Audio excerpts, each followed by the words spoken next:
Have you ever heard the story of Princess Leonora, the girl who could become invisible? No?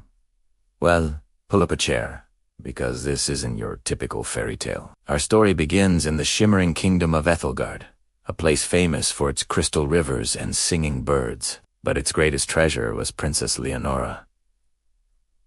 She wasn't just beautiful. She was kind, witty, and had a laugh that could make flowers bloom. Everyone adored her, from the royal court to the humble stable boy. But Leonora held a secret, a magical gift passed down through her royal line. She could turn invisible at will.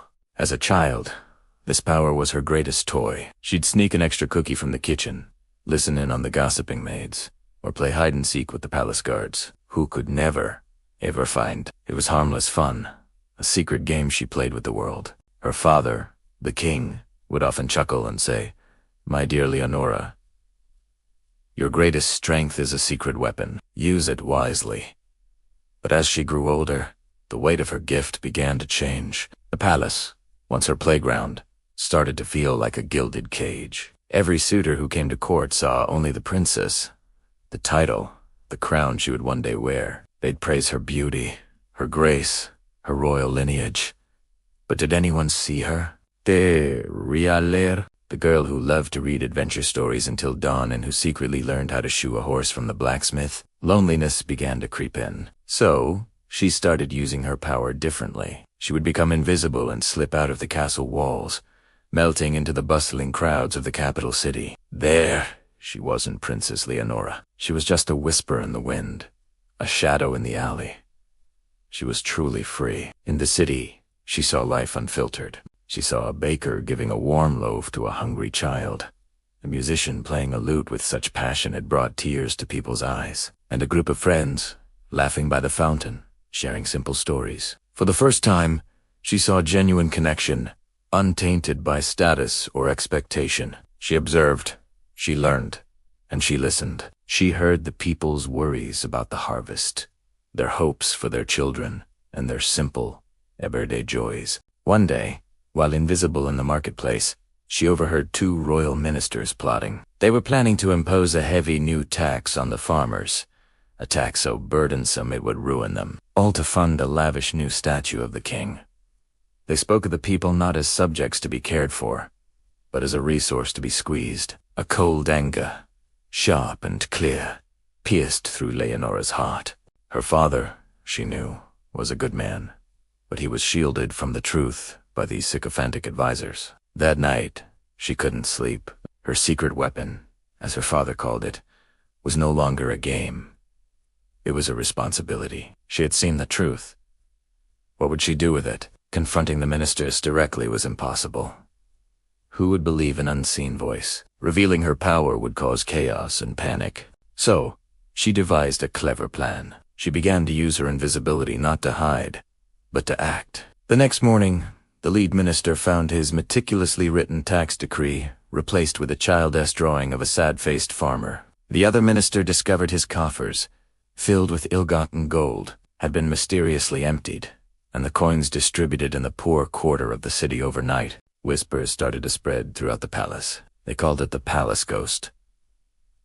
Important documents would go missing right before a bad decision was made. A whispered warning would echo in the ear of a guard about to mistreat a servant. A bag of seeds would appear on the doorstep of a struggling farmer. Leonora became a silent guardian, a phantom of justice. She wasn't just observing anymore. She was changing things, one invisible act at a time. Her greatest challenge came when a neighboring kingdom, led by the greedy King Malachor, threatened to invade. Malakor's spies had reported that Ethelgard was ripe for the picking, its defenses weak and its leadership out of touch. Leonora, invisible in the war council, heard her father's generals panicking. They were outnumbered and outmaneuvered. That night, she slipped into the enemy encampment. It was terrifying. The air was thick with the smell of wood smoke and steel. But her fear was overshadowed by her determination. Moving like a ghost from tent to tent, she created chaos. She swapped battle plans with recipes for cabbage soup.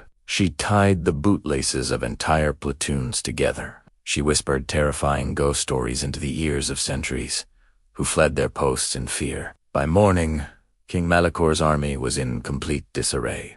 They were convinced the land was haunted by powerful spirits. They retreated without a single arrow being fired, thinking Ethelgard was protected by some fearsome, unknowable magic. And in a way, they were right. Biking Ethelgard. Everyone celebrated the miraculous retreat. The king praised his lucky stars, but Leonora knew it wasn't luck. It was the power of a girl who had learned to see the world for what it was, and to act without needing to be seen. Her adventures, as the palace ghost, continued, but something had shifted within her. She realized that while her invisibility was a powerful tool, true strength came from connection. She started spending more time as Leonora, the visible princess. But now, she wasn't just smiling and waving. Armed with the knowledge she'd gathered in secret, she spoke with a newfound authority. She advised her father on fair governance, pointing out the struggles of the common folk she now knew so well. She exposed corrupt ministers, not with magic, but with evidence and sharp-witted arguments she'd overheard. She started initiatives to help the poor and support local artisans.